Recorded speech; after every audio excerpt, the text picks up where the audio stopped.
I know that you talk about triggers in your book as well, identifying them, understanding what the hell is a trigger anyways. As far as I know, it's something that you do with a gun. Like, so don't trigger me.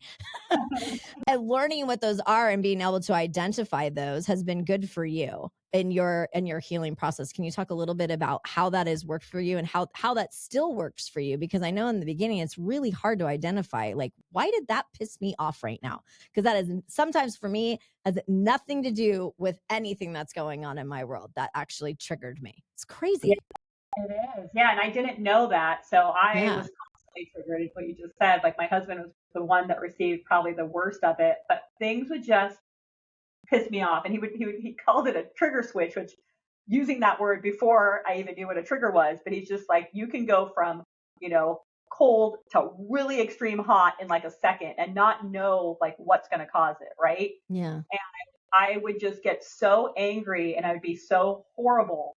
And I really believed it was other people that was causing it, right? Yeah, what he said caused it. What you did made me that way. You know, they made that argument, so therefore I'm pissed, right? It was everything external in my life that was making me angry. And that's really what I believed until I learned that no, it was the fact that I should have been angry. I should have directed anger at the abuse that was happening to me as a kid. And I said nothing. So that repressed anger of that feeling that I was having as a kid is now coming out when I'm As an feeling, adult. Yeah. right? When I feel like somebody's betraying me or manipulating me, that is what I get triggered by. And that's when I get angry. And so learning that, like having the awareness of that has really helped because I can recognize it now, right? Like what you just said, when that is happening, when you want to go postal, right? You can Just go get the mail. exactly. But that's a tool. That was something you had to learn. Like I didn't Yes. always have that. Now I can be like, or if I do get postal, I can look at it and apologize for it, or I can look at it and have that conversation with myself of, well, where is that coming from? Like what really upset me or what really pissed me off? You know, what's the real underlying reason? And I think for my cases, why that's become so powerful for me and why that's now become like a superpower for me is the abusers still trigger me, right? They're abusing my clients. And so they're still a trigger for me. But I've learned to harness that so I can make a very persuasive argument in court without being, you know, the angry lawyer, right? I can be very passionate and very assertive and in your face, but at the same time, you know, represent my client in a way that's respectful and where I can get people to listen. When you're angry and you don't make any sense, it's hard for people to listen to you and what you're trying to say. And so I've Sure. learned to harness that. And that's come with a lot of years of learning how to like identify when I'm getting angry, like knowing the signs where my body's heating up and I can feel it coming on. Oh, yeah. Oh, yeah.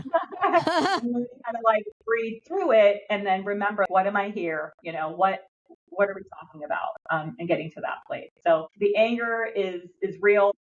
It affects your relationships. I really took a toll on mine with my husband. And it wasn't until, you know, we went to couples counseling and we got there and I was pissed about being in couples counseling. Would you dare do this? Yeah, exactly. If you could just stop being who you are and we would be fine. But Right. Right. Yeah. This is all your fault. it's all your fault we're here. Yeah. So when we got there, you know, he said he was scared of me.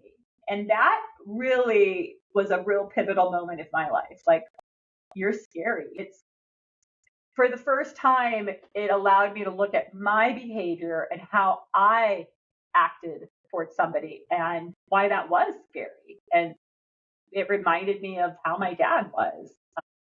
And so again, I didn't change overnight, but it allowed me to come up, have the awareness of my behaviors and wanting to be different for the people I love.